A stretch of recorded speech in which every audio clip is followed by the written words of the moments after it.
shoe I've chosen is an Equi-Librium front. The reason I've chosen this shoe, the horse is fairly long in the past end, and needs a little bit of help with the breakover. So I've chosen a shoe that has a built-in roll toe. So I've selected the number 1 Equi-Librium. It's a little bit small as it is for the type of fit that I want. I want to give it a little bit of posterior support, but the size bigger is too large. So what I'm going to do is I'm going to stretch this shoe before I nail it on. We've chosen the shoe and now we're going to fit it to the foot. We have to decide how it fits at the heels, the length and the width.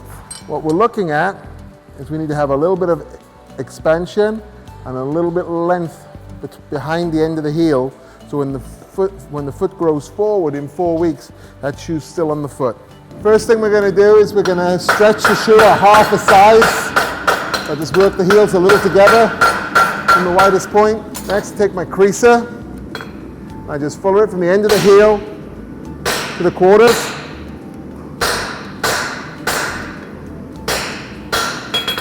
Now I'm going to shape the shoe. Let's push the branch in a little bit. Push the other branch in a little. Check my width. Level the shoe. Check the toenail with the heel, the toenail with the heel. Now we're ready to go to the foot. What's important is not to burn on too much. We're checking the fit of the foot, fit of the shoe to the perimeter of the foot, and from the quarters back to the end of the heel, there'll be a little bit of width. We're making sure that we've got a level burn on to the foot. You can see a nice burn on the toe right round to the heels. Make sure it's flat burned on. Our fit is correct. We've got a little bit of expansion from the quarters back to the heel. We're just going to box off the heels of the shoe. Important when we're using the grinder to use some safety glasses, clean up the edges of the shoe. What I'm doing now is I'm selecting the nails to suit the shoe and to suit the hoof. So I'm looking for a nail that's got a big enough head to lock into the shoe properly, but have a slim enough blade not to cause too much hoof displacement when I nail.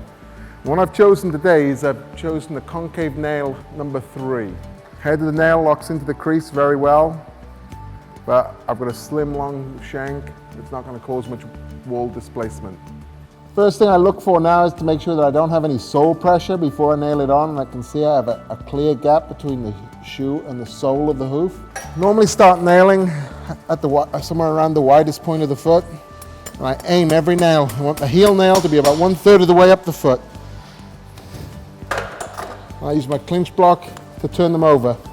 Put the clinch block behind the nail, turn them over so they're ready for clinching. Once I've cut them to length, I rasp them to take away any sharpness to the top of the clinch. Now I use a hoof gouge to go underneath each nail. Put a space for the nail to slot into. When I use my clincher, I put the clincher on, and where it's comfortable, I hold it with one tooth. I squeeze together and I pull up, and that sets the nail right into the hoof wall. Don't overdress the hoof wall now. You've already polished it earlier. You don't have to shine it all up again. Last thing, just shine the hoof wall with a sanding block. Don't shine too much, you'll make the clinches stand up higher than the hoof wall. What I like to use, once I've finished dressing the foot up, I like to put a coating on it. My preference is tough stuff. Paint it, keeping it down about 1/4 of an inch from the hairline. What you can see, I've fitted with a little bit of width from the heel forward to the quarters. This will give support to the foot laterally and medially, but not too much excessive length. This horse has just gone into training, and if we look, he's already lost one shoe. So it's important that we keep the shoes on. So I've tried the shoe conservatively this time. Keep the shoe on, and then as the horse gets more coordinated, we can go to a longer, more supportive fit.